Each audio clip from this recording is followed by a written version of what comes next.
O oráculo prediz a Édipo que ele matará seu pai e desposará sua mãe. A primeira parte dessa profecia é um tema já encontrado no mito de Perseu, e tudo o que foi dito a respeito permanece, portanto, válido.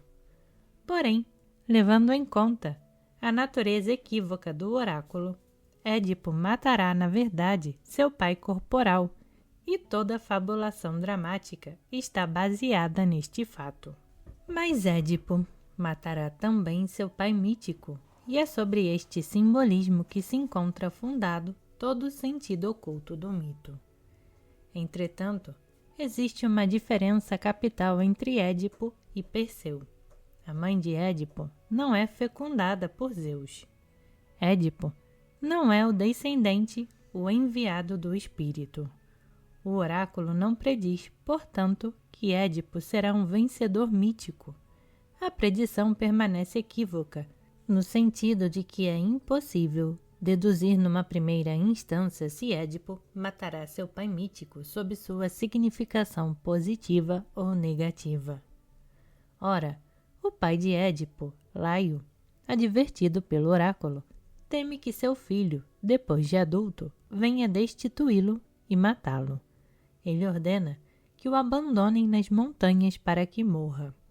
O abandono que distancia a criança de seus pais reais é um primeiro indício da importância que os pais míticos, o pai espírito e a mãe terra, terão para o sentido oculto do mito. Outra diferença marcante entre o mito de Perseu e o mito de Édipo é que Laio, antes de abandonar a criança, faz com que lhe sejam cortados os tendões dos pés. Este tema já foi encontrado e explicado anteriormente. Tifeu corta os tendões dos pés de Zeus. Símbolo típico, o pé representa a alma, seu estado e seu destino. O mito compara, assim, o caminhar do homem, seu desenvolvimento, com sua conduta psíquica. Os atributos ferido, descalço, banhado, como no mito cristão, adicionam ao pé uma qualidade particular que orienta com precisão a tradução. Ver também o pé vulnerável de Aquiles, simbolizando a vulnerabilidade de sua alma, sua tendência à cólera, causa de sua perdição. Os tendões cortados de Édipo criança simbolizam uma diminuição das possibilidades da alma, uma deformação psíquica que caracterizará o herói durante toda a sua vida. Ao contrário de Zeus, Édipo permanecerá mutilado. Sua alma poderá curar-se somente com a ajuda do espírito Zeus, ajuda essa que só lhe será concedida na medida de seu próprio esforço de espiritualização.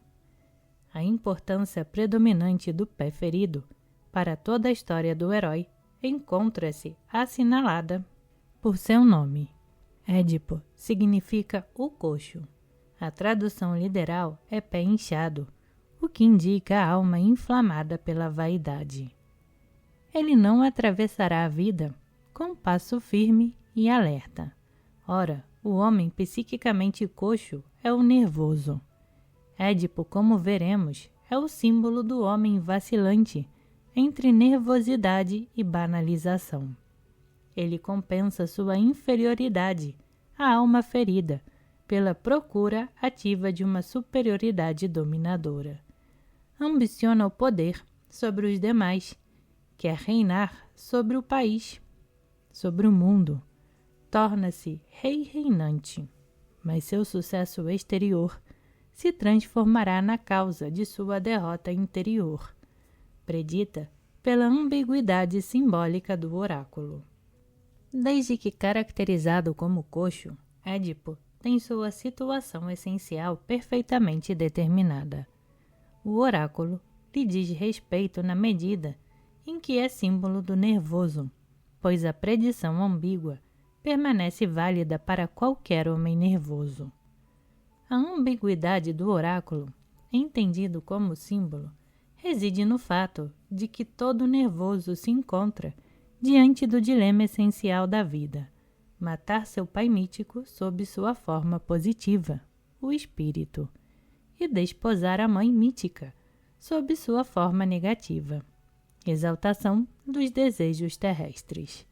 Ou então matar o pai mítico, sob sua forma negativa, o espírito perverso, e desposar a mãe mítica, sob sua forma positiva, sublimação dos desejos terrestres.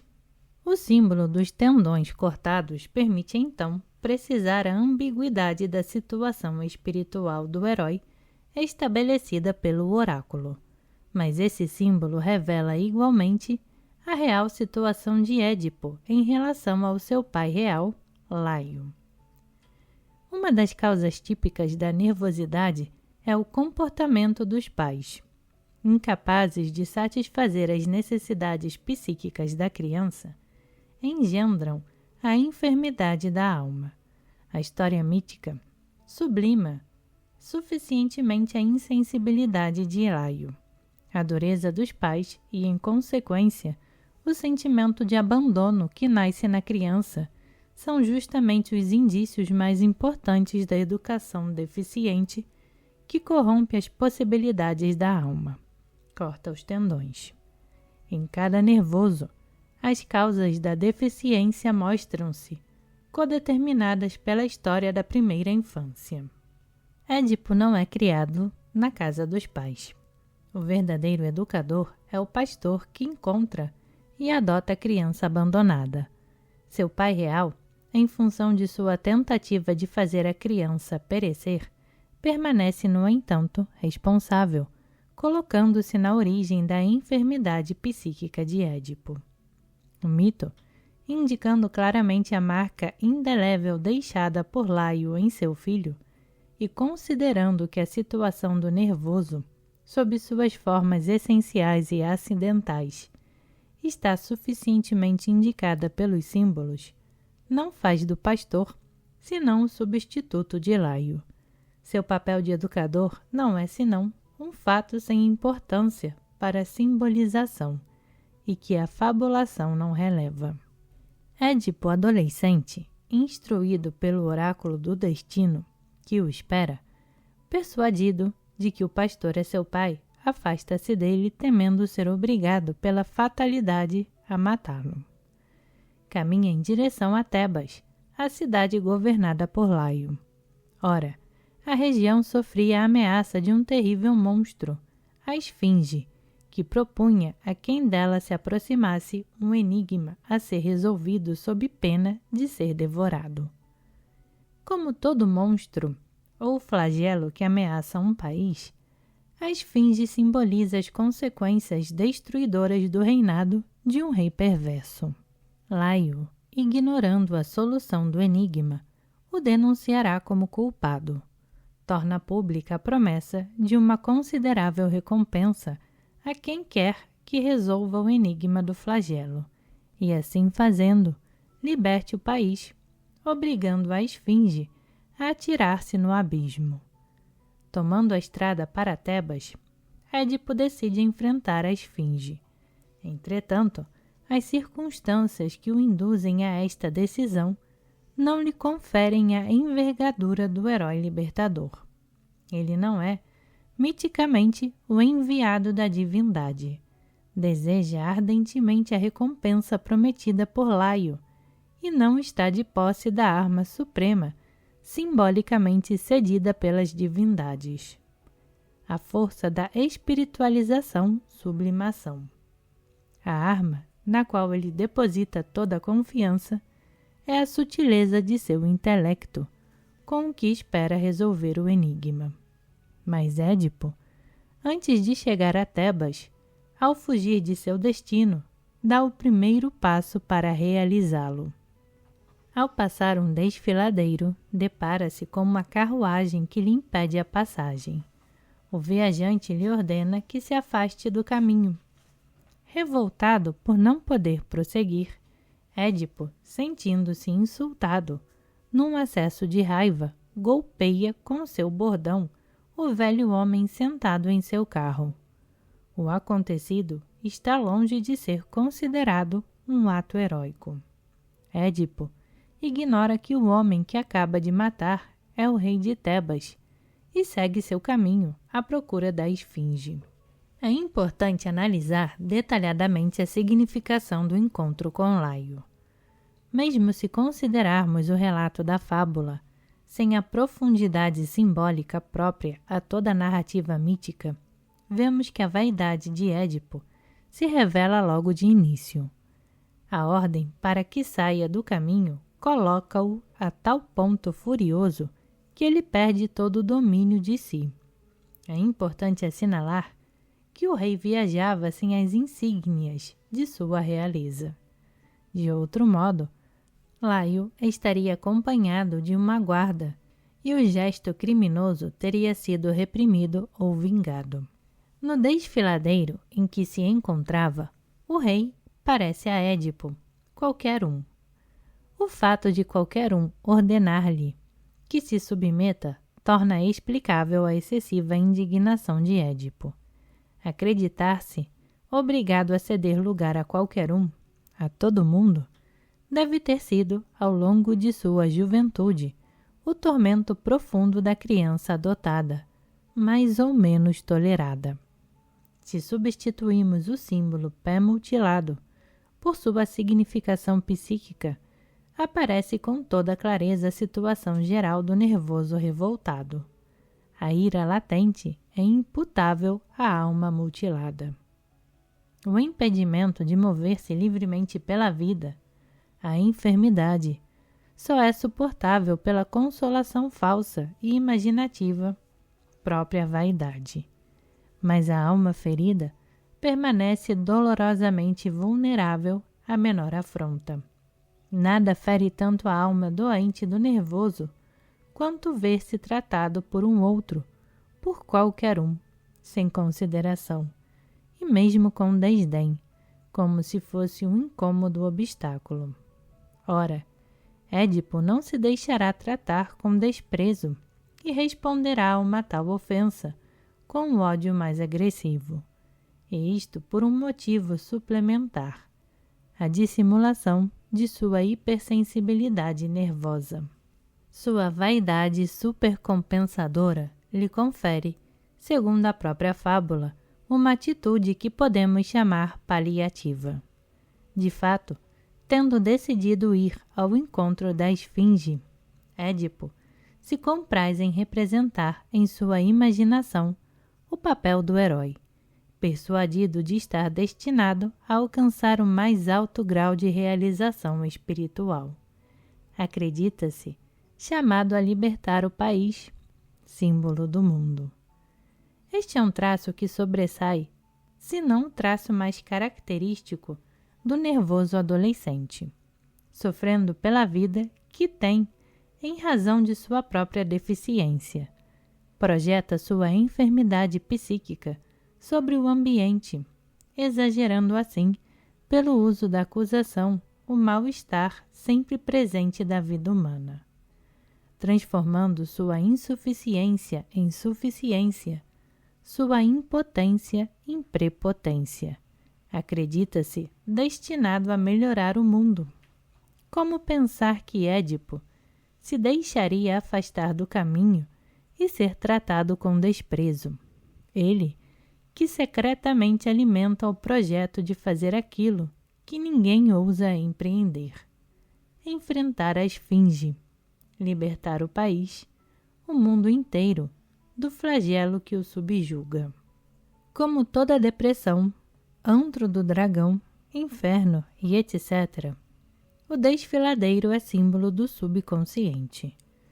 O fato da luta ter lugar num desfiladeiro, um caminho tortuoso, desprovido de direção, é significativo para o conflito que se passa no subconsciente de Édipo.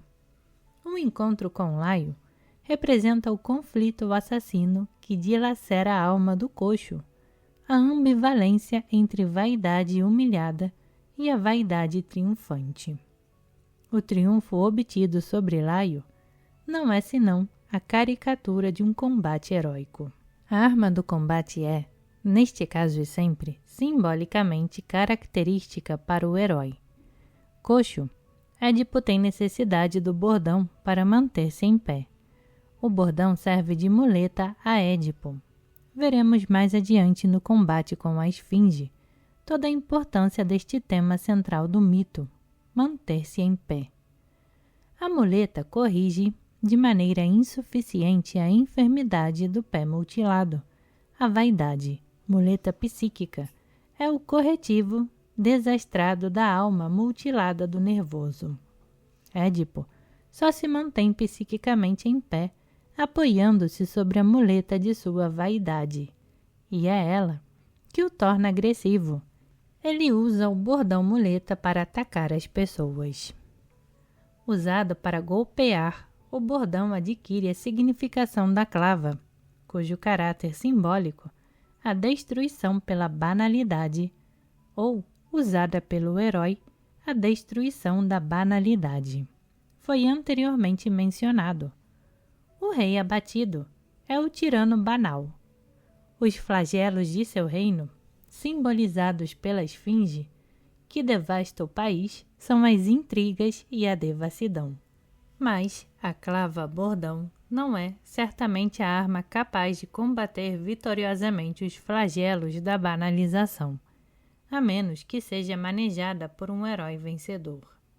Tendo vencido o rei, Édipo avança em direção à aventura decisiva, o combate contra a esfinge.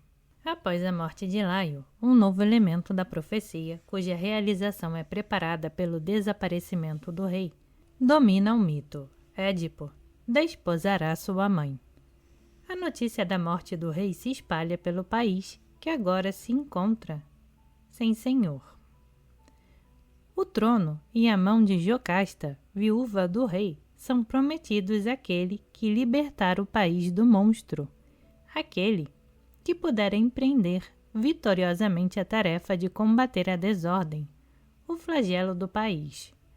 Ao matar Laio, Édipo já venceu a esfinge, uma vez que esta é tão somente a imagem refletida da perversidade do rei, representada em toda a sua monstruosidade.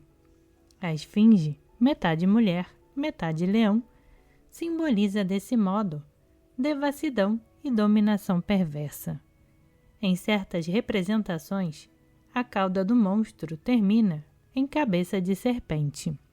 A esfinge representa, portanto, tal como a quimera, a deformação das três pulsões, com a diferença que a quimera representa a exaltação imaginativa dos desejos que assolam a psique, perversão, enquanto a esfinge simboliza essa mesma exaltação sob sua forma ativa, banalmente agitada, tornando-se o perigo que assola o mundo.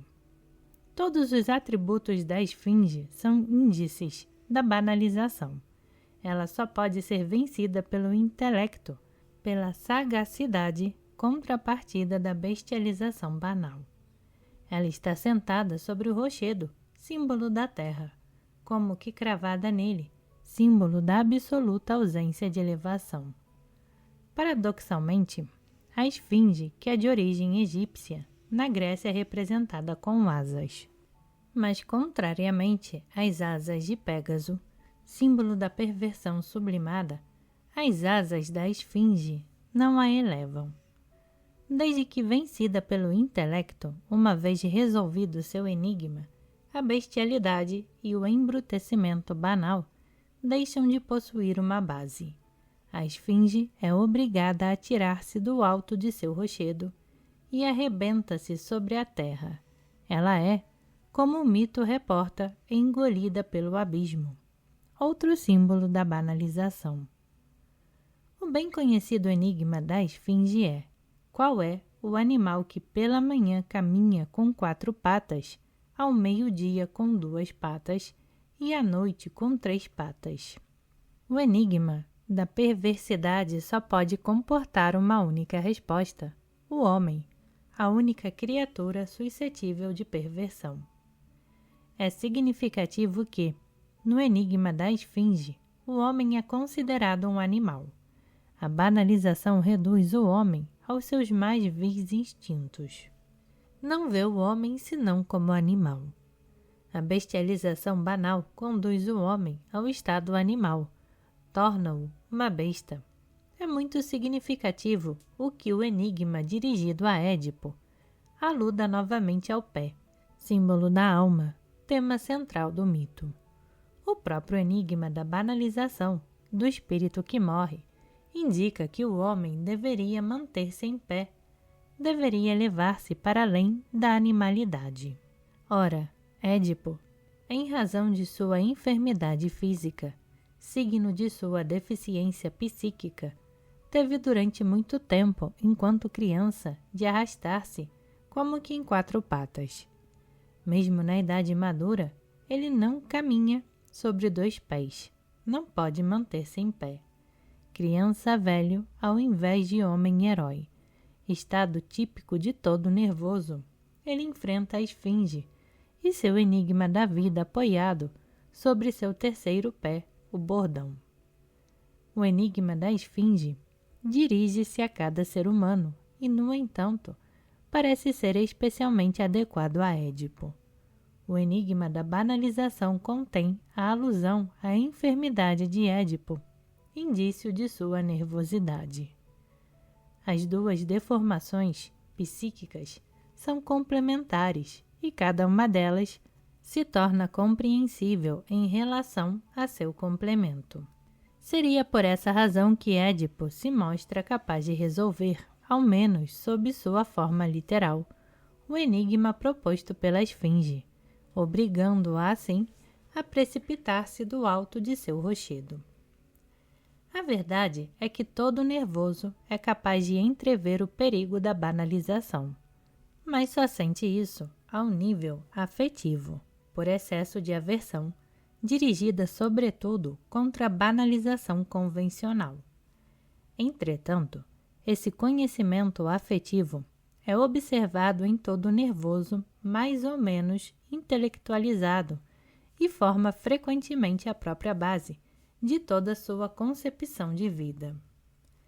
Nada exaspera mais o nervoso que o comportamento do homem convencionalmente banal, e nada deleita e aumenta seu potencial de vaidade que essa incessante comparação de si próprio com sua contra-imagem perversa, em si mesma pouco agradável e, sobretudo, desvalorizada.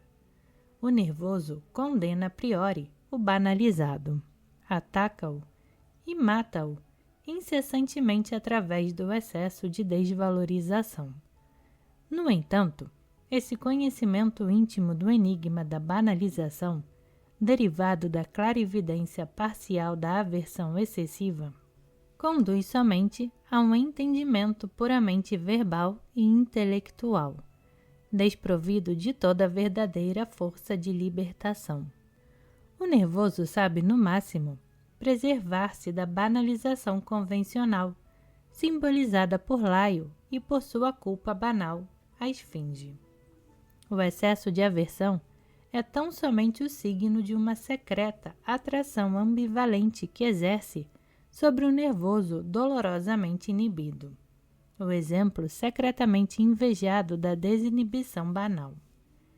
Esta permanece sendo o contra-ideal recalcado, conscientemente detestado e subconscientemente admirado.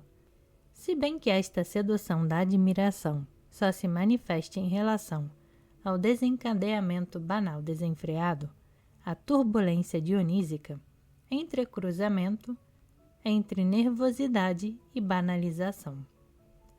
Édipo, o nervoso, não percebe que o enigma da esfinge contenha alusão à sua própria enfermidade. Não se dá conta de que é ele mesmo esse homem que deve manter-se em pé, sob pena de não atingir a verdadeira solução. Para compreender perfeitamente não apenas o enigma da banalização, mas também a mais enigmática verdade da vida nele contida, seria preciso que ele tivesse uma visão muito mais penetrante que a proveniente de sua afetividade intelectualizada. O espelho do espírito, arma simbolicamente cedida pela divindade, a força de espiritualização-sublimação. Somente a clarividência do espírito poderia revelar a Édipo que o enigma da esfinge é a imagem de sua própria fraqueza, de sua falta vital, da qual permanecerá vítima, a despeito de sua vitória aparente sobre a banalização convencional e suas representações, o rei culpado e sua imagem monstruosa, a esfinge. A morte de Laio deixa o trono vago. Pela vitória aparente sobre a esfinge, Édipo adquire o direito de suceder ao rei no poder. Parece ser o libertador, o enviado, aquele que poderá extirpar a miséria do país, deter a desordem. Édipo sobe ao trono e desposa Jocasta, sua própria mãe. A segunda parte do oráculo se realiza. Se Laio, por redução simbólica, é o pai mítico sob sua forma negativa, o espírito pervertido, Jocasta só pode ser a mãe mítica, a terra, mas também sob sua forma simbolicamente negativa.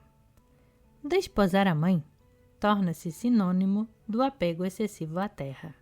Édipo liga-se à terra-mãe, símbolo dos desejos. Liga-se a ela de modo perverso, exalta seus desejos. Ele desposa a banalização. Tornando-se rei, Édipo teria a oportunidade de realizar o sonho de sua adolescência, sonho que o fez acreditar que estaria destinado a ser o libertador sublime do país, símbolo do mundo. Porém, seduzido pelo poder, só saberá realizar seu sonho perverso, conseguindo tão somente liberar perversamente seus próprios desejos. Ele é jogado precisamente no interior de uma perversão que, mesmo enriquecida por traços dionisíacos e titânicos, é somente uma forma dessa mesma banalização que o impulso de sua juventude quis combater. Ao desposar a terra-mãe, Édipo continuará a matar o pai mítico, o espírito. Esta é a significação legal do oráculo e o caminho para sua completa realização. Entretanto, ainda que Édipo não resista à sedução do poder, ainda que abrace em sua mãe os prazeres terrestres, ele não o fará à maneira de Laio, o homem banal. Ele o fará enquanto homem inibido por sua culpabilidade recalcada. A desordem não cessará de reinar no país. Discórdia e inveja o devastarão. Não mais semeadas pela intriga banal, mas pelo capricho, pela instabilidade, a falta de unidade e continuidade de direção, características do nervoso. O monstro vencido, a esfinge, é substituído por um novo flagelo. A peste que devasta o país, símbolo das consequências funestas da perversão. Os sacerdotes proclamam que a calamidade que se abate sobre o país é sinal de que alguém com uma grande culpa se encontra ali refugiado.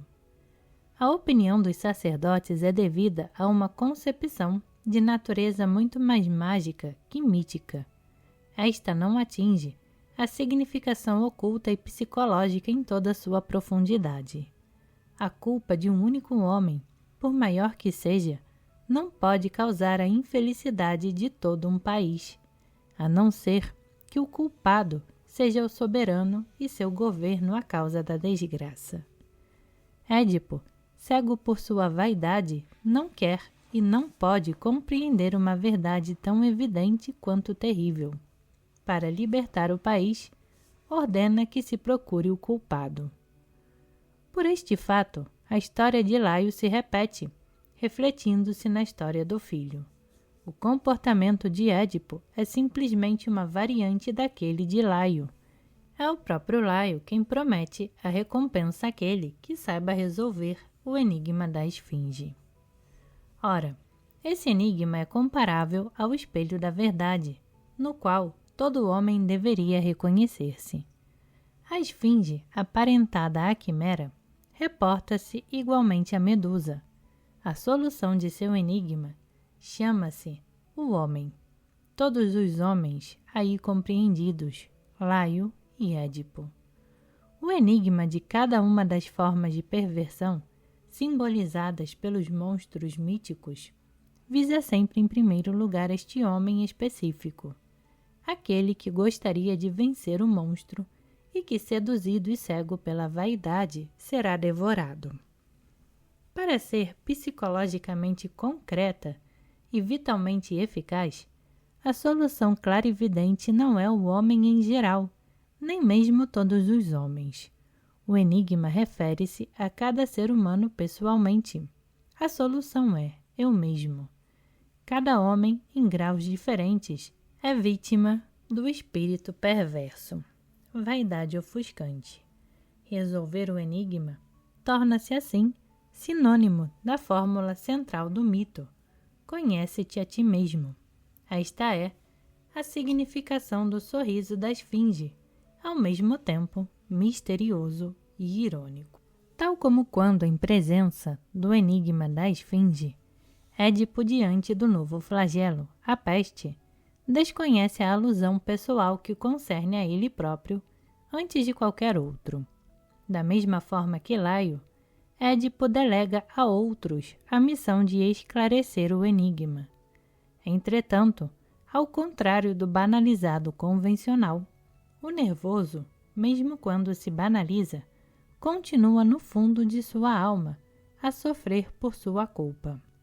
Recalcada, essa culpa conserva uma certa tendência a retornar novamente ao consciente e a exigir sua dissolução.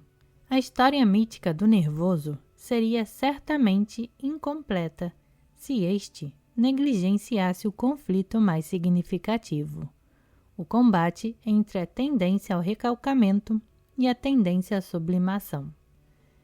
A psique do nervoso encontra-se, na realidade, incessantemente atormentada, em razão da indecisão desse conflito. O mito, segundo sua própria natureza, sendo uma imagem condensada da realidade, sintetiza essa luta no episódio do desfecho final. As investigações não tardam a apontar em direção ao verdadeiro culpado. É nesse momento que tem início o processo edípico, processo psicológico de transformação da culpa secreta em verdade exteriorizada, que tende a colocar o herói frente à sua plena responsabilidade. De todos os lados afluem os indícios que acusam Édipo. O tormento de sua culpabilidade é despertado gradualmente e começa a apresentar-se a ele sob sua forma monstruosa. A visão de seu desvio impõe-se a ele de modo demasiadamente súbito, para que possa conseguir suportar a terrível verdade. Se era uma criança adotiva, como afirma o pastor que o acolheu, se o homem morto no desfiladeiro era seu pai, portanto, a rainha com quem se casara era sua mãe, e o oráculo se teria cumprido por uma circunstância ao acaso, devido à qual ele pode ao menos acreditar-se uma vítima inocente. Porém, aquilo que ele recusa admitir, na obscuridade de sua alma enferma e aterrorizada, em sua vaidade cegante, é sua culpabilidade essencial em relação à qual seu destino exterior não é senão o símbolo. Segundo este sentido profundo, seu destino não aparece mais como um jogo do acaso, mas como consequência de sua própria falta. A verdadeira causa do horror e do desespero pelos quais se sente invadido reside no fato de que tudo o que lhe é revelado, se afastamos o véu simbólico, demonstra que o que lhe acontece é fruto de seu querer. Matou o espírito para poder desposar os prazeres terrestres. Terminou por trair aquilo que acreditou ser o motor de sua vida, as nobres aspirações de sua juventude. O adivinho Tiresias, representante da verdade, o enviado do espírito, acusa publicamente Édipo, ordenando-lhe que reconheça suas faltas, a fim de que o país seja purificado e libertado do flagelo. Édipo o expulsa. Sua mãe e esposa Jocasta, diante da insuportável revelação, mata-se de horror. No plano simbólico, a morte da mãe e esposa, representação dos desejos exaltados, significa que a sedução dos prazeres o abandona. Ele não pode mais abraçá-los. O horror o inibe. Édipo, entretanto, continua a debater-se, recusando não mais a realidade de sua falta, mas sua confissão. Obstina-se a fechar os olhos do espírito.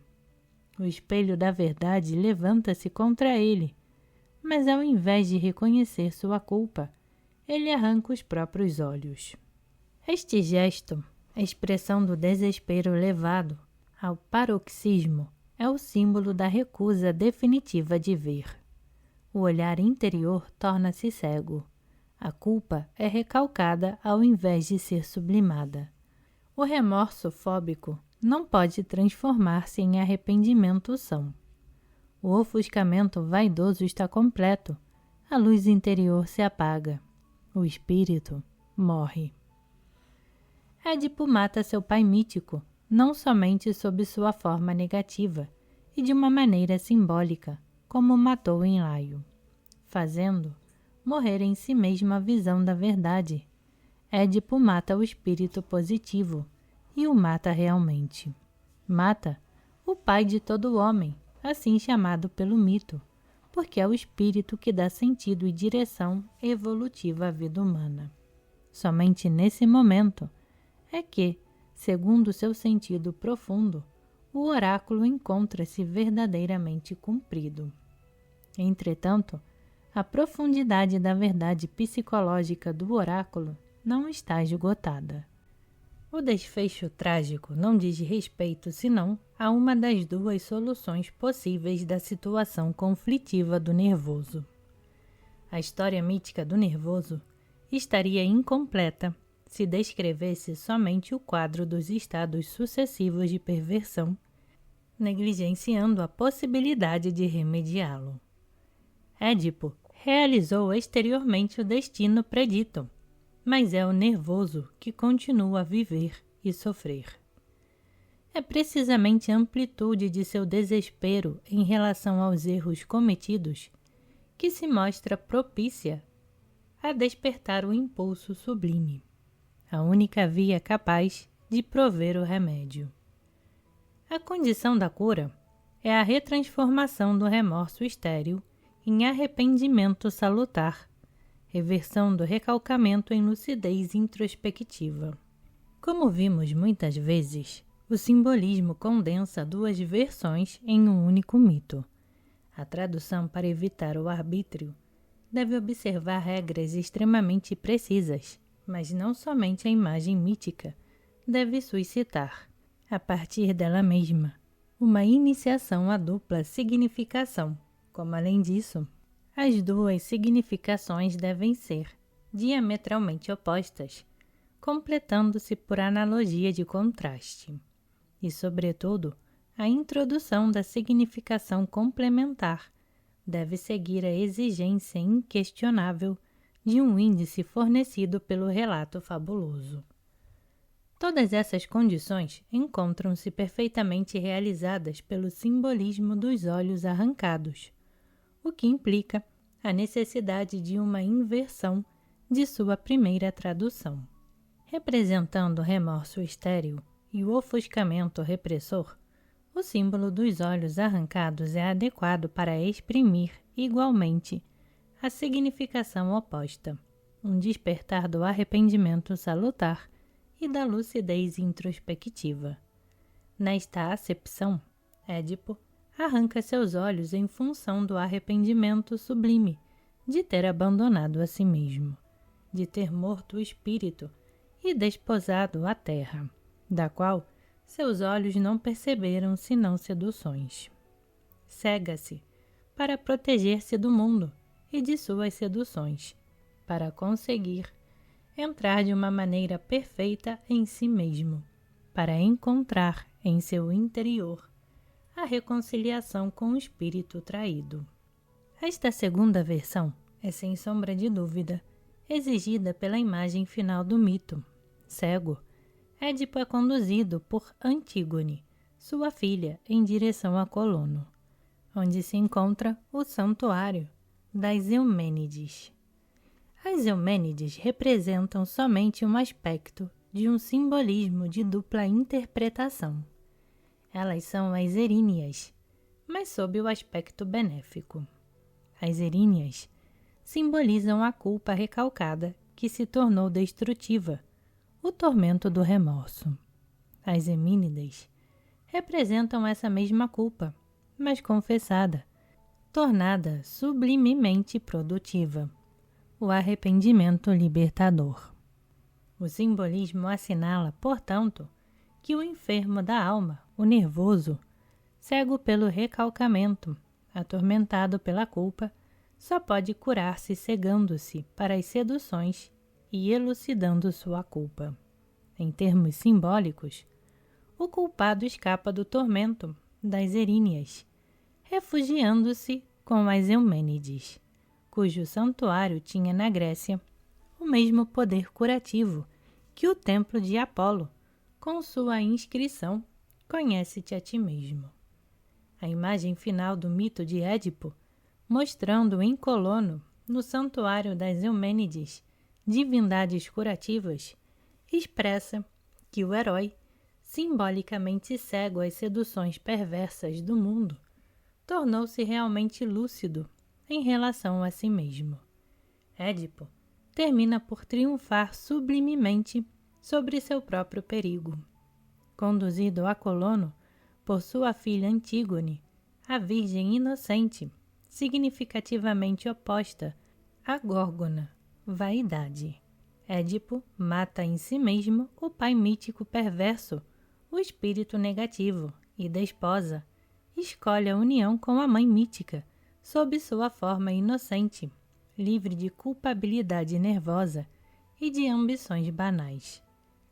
Tendo superado a determinação das circunstâncias de sua infância, Édipo realiza, em toda sua amplitude, a ambiguidade do oráculo, que, compreendido enquanto símbolo mítico, tem uma dupla significação de alcance essencial.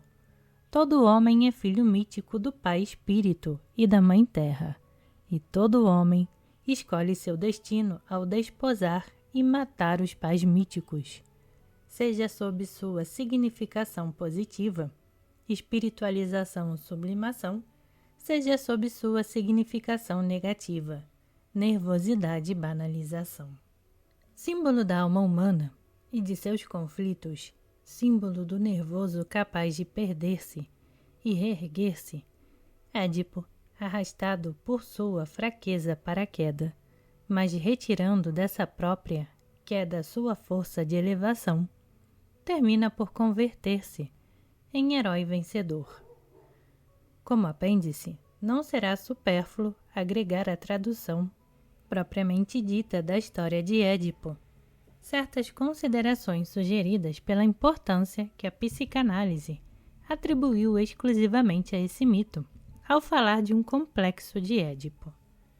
Convém confrontar a tradução do mito com a teoria do complexo, pois esta última é de capital importância para a história da psicologia do extraconsciente, fonte inicial da possibilidade de uma tradução dos mitos. É de se admirar a clarividência que, graças à análise das neuroses, permitiu à psicologia freudiana descobrir dentre todos os mitos aquele que contém, expresso simbolicamente, a história e a constelação psíquica do nervoso e do neurótico. É necessário, entretanto, não esquecer que a construção do complexo de Édipo repousa sobre uma falsa interpretação do mito. É insuficiente utilizar os episódios do mito somente com vistas a estabelecer sua relação com a enfermidade psíquica. Por mais penetrante que tenha sido a intuição de tal conexão entre a neurose e o mito de Édipo, somente a tradução integral do mito pode permitir julgar até que ponto essa conexão é procedente. O complexo, ao utilizar do mito apenas a predição do parricídio e do incesto, negligenciando o fato de que se trata de representações com sentido oculto, estabelece entre esses episódios artificialmente isolados uma analogia que não existe nem mesmo na fachada do mito. Segundo o complexo, o filho quer matar o pai por ciúme para poder unir-se carnalmente à mãe, enquanto que a filha deseja a morte da mãe para unir-se ao pai. Ora, o fato é que Édipo, de modo algum, mata o pai por ciúme de origem sexual e desposa sua mãe. O assassinato e o incesto são, segundo o relato fabuloso, imputáveis ao acaso. A beleza trágica desta fatalidade seria imediatamente arruinada pela introdução de uma motivação. Reportando-se exclusivamente à fábula, torna-se impossível denunciar nela qualquer motivação, e em particular uma motivação sexual. Por outro lado, a tradução do mito demonstra que entre assassinato e incesto existe uma secreta ligação, não de ordem sexual, mas espiritual, o que se desvela quando substituímos os pais reais pelos pais míticos, o espírito e a terra. Assim, compreendidas, as faltas não são mais acidentais, fatais e individuais. A história de Édipo torna-se o símbolo do destino legal que paira acima de cada ser humano, em virtude de uma motivação profunda e essencial que o torna responsável perante o sentido da vida. O caráter trágico da fábula, ao invés de ser destruído, encontra-se singularmente amplificado. O destino-acaso torna-se destino-lei.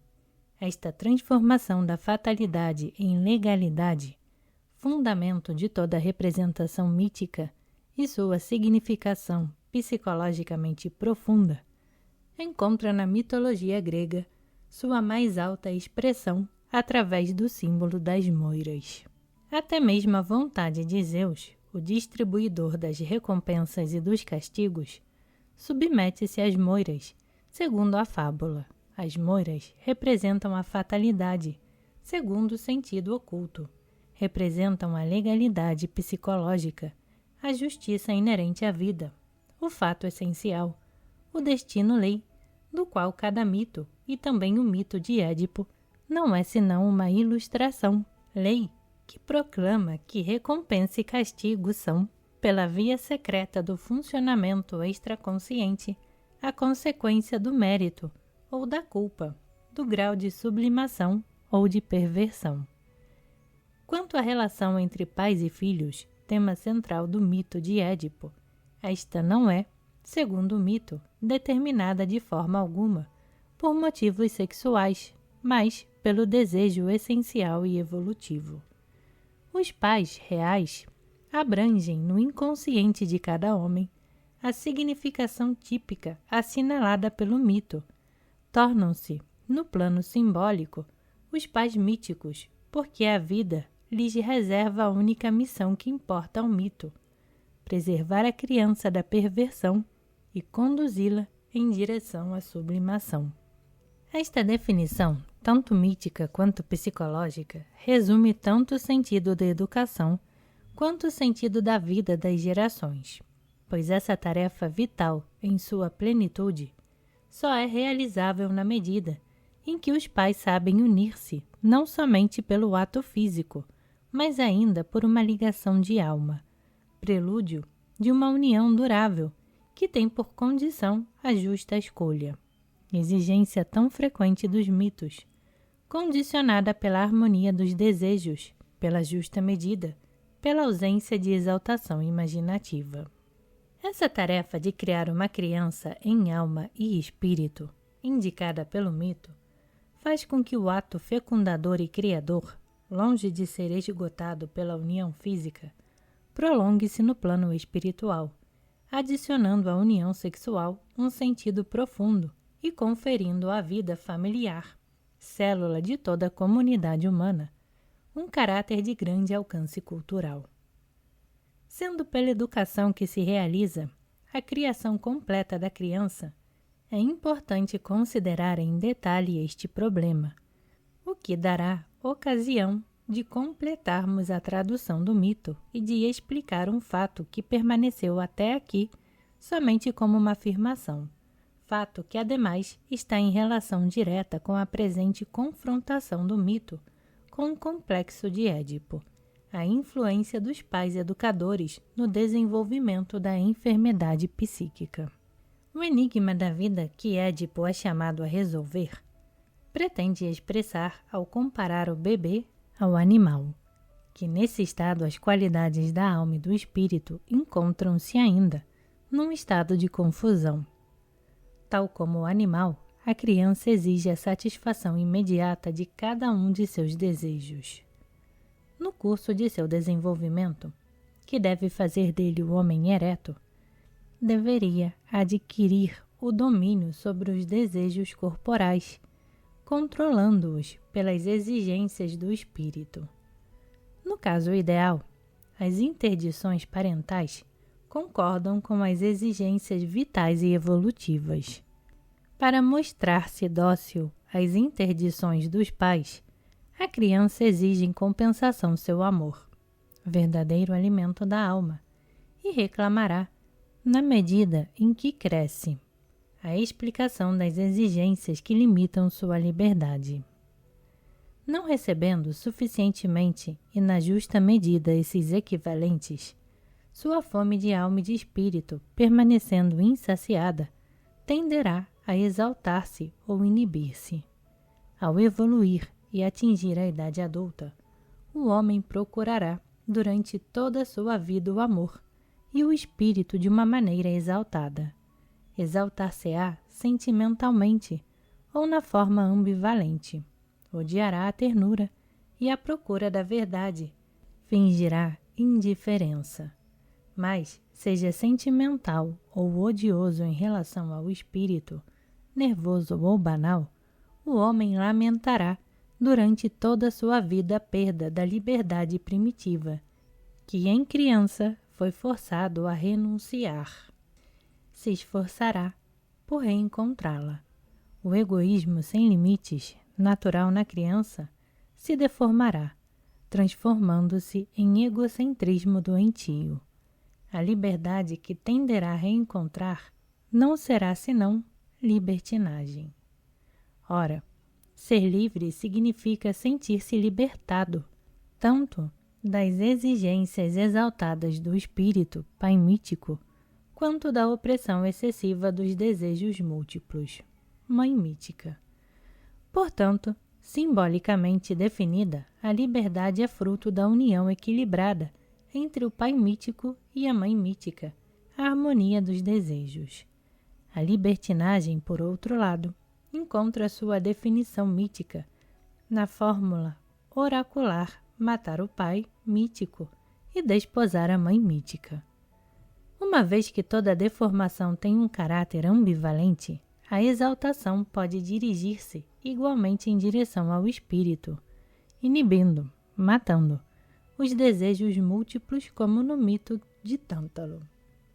Voltando ao complexo de Édipo, da psicanálise, fica claro que o nervoso não deseja, mesmo subconscientemente, a morte de um dos pais com o objetivo de desposar o outro. Ele procura libertar-se de todas as obrigações. Aspira por libertar-se antes de tudo, ainda que pela morte da ascendência parental, sentida como intolerável. Tiranizada por seus pais, pelo excesso de severidade ou de amor, a criança torna-se por sua vez tirânica em relação a eles, que mediante exigências caprichosas e injustas, tornam-se mutiladores de alma. O homem, assim mutilado desde a infância, tornar-se-á tirânico em relação ao mundo inteiro. Sentirá um constrangimento insuportável em relação até mesmo às exigências inevitáveis da vida que se apresentam a todo ser humano, exigências não mais caprichosas, mas sensatas, expressando o sentido da vida, o espírito da vida, o Pai Mítico. O Pai Mítico é o espírito proibitivo, freio da razão, a inibição exercida pelo desejo essencial sobre os desejos múltiplos com o único fim de harmonizá-los.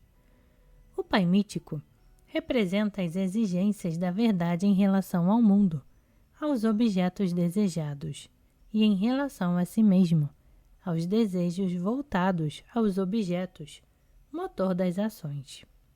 As exigências exaltadas do Pai Real, mutilador de alma, detêm um papel espetacular em cada história individual de deformação psíquica. Mas isso unicamente porque desvirtuam o impulso do desejo essencial e evolutivo. A criança, um ser ainda absolutamente extraconsciente, faz de seu pai real um mito. Vê-o como pai mítico e quer, não somente exteriormente e sob a ameaça de sanções, mas com toda a sua alma ávida de amor, com todo o seu impulso essencial, conformar-se às interdições mesmo injustas, exaltação, mas sem na verdade consegui-lo, inibição. O Pai Mítico, a exigência sublime, confundido desse modo pela criança com o pai admoestador, a exigência exaltada e por isso mesmo injusta e perversa, termina por ser visto, ele também, como um incômodo insuportável contra o qual finalmente se erguerá a revolta vaidosa. Disso resulta a tendência de não mais querer ouvir o apelo supraconsciente, o que conduz ao recalcamento, que é o funcionamento subconsciente. O recalcamento das exigências espirituais é simbolicamente uma tentativa de matar o Pai Mítico. Contudo, ele é imortal e reaparece sob sua forma punitiva. Torna-se o acusador interior, a culpabilidade e remorso. O espírito recalcado, em lugar de calar-se, torna-se obsessivo. Acaba por interditar até mesmo os desejos legítimos, justificáveis frente ao espírito positivo, mito de Tântalo. Entretanto, os desejos múltiplos, a mãe mítica, excessivamente inibidos, não cessam de revoltar-se de uma maneira cada vez mais exaltada. Quando a inibição obsessiva prevalece sobre a exaltação revoltada e os desejos recalcados, impossibilitados de uma vazão real, não chegam senão a uma satisfação imaginativamente disfarçada, simbolicamente deformada, a energia do desejo desviada de seu real objetivo, irrompe na forma de sintoma patológico, chegando até a alucinação delirante da inibição, ou da exaltação, da interdição ou da satisfação. Mito de Tântalo. Se em compensação, a revolta da exaltação obsessiva transborda as defesas do recalcamento inibidor, a explosão produz-se sob a forma de tendência à liberação banal, que consiste em supervalorizar os desejos proibidos, amá-los excessivamente, desposá-los. Este é o tema do mito de Édipo. O erro da psicanálise e de sua concepção pseudomítica de um complexo de Édipo advém da não distinção entre o plano essencial, domínio da simbolização mítica, e o plano convencional. O mito, ao contrário, distingue pertinentemente o pai real do pai simbólico, ainda que os condense em uma só figura, em conformidade com a natureza da imaginação simbolizante. A psicologia deve ter condições de elucidar o sentido oculto dessa condensação simbólica, o que só poderá ser feito se ela própria não for vítima da confusão denunciada. Deve compreender que a exigência da consciência essencial, o pai mítico, é algo absolutamente diferente das exigências passageiras da consciência histórica, atualizadas pela educação convencional. Pai real. O complexo dá preferência às excitações de ordem educativa e pretende explicar, a partir delas, a constituição do psiquismo humano, enquanto que o mito acentua o fundamento biológico e evolutivo da constituição psíquica, causa do destino-lei, previsto pelo oráculo, não atribuindo às interdições parentais, senão um alcance secundário, no máximo codeterminante. O mito também não diferencia, de modo algum, contrariamente ao complexo que tende a sexualizar todas as relações, as influências dos pais reais segundo o seu sexo. Na fábula da criança abandonada, ambos os pais são responsáveis pela mutilação da criança, o que está em concordância com a realidade vivida, onde a atitude da mãe pode ser tão injusta quanto a do pai. Da mesma forma, o mito não ressalta a diferença entre menino e menina, colocando Édipo, símbolo do nervoso, como elemento representativo do destino de todo ser humano, homem ou mulher. O destino depende, em primeiríssimo lugar, da solução essencial que cada um encontra para o enigma da vida, para o conflito ancestral e constitucional entre espírito e materialidade. Por essa razão, o mito reserva toda a força de discernimento para os símbolos dessa situação conflitiva, os pais simbólicos. Segundo a psicanálise e sua concepção do complexo de Édipo, o pai real é vivido pelo subconsciente do nervoso como mutilador do sexo. Segundo o mito de Édipo, ele é o mutilador da alma. Para a psicanálise, a causa da deformação psíquica é o superego muito rígido, resíduo final do complexo de Édipo e de seus pretensos desejos parricidas e incestuosos. Para o mito de Édipo e para todo mito, os motivos da formação psíquica e as consequências legais, previsíveis, da deformação são controlados por uma função que poderíamos chamar de supraconsciente. Sua representação figurada é o pai guia, símbolo do impulso que tende a ultrapassar toda a convenção. A significação psicológica dessa figura mítica é o desejo essencial e evolutivo que anima, em graus variáveis, todo homem na medida em que não tenha morto o guia simbólico, na medida em que sua alma não esteja morta. Da suprema idealização do pai mítico, e não só do pai real, de sua projeção ao infinito, projeção sugerida pela legalidade, independentemente do tempo e de seu princípio, a mudança. Resulta a imagem simbólica de um Deus Pai, Criador do homem e Juiz Supremo.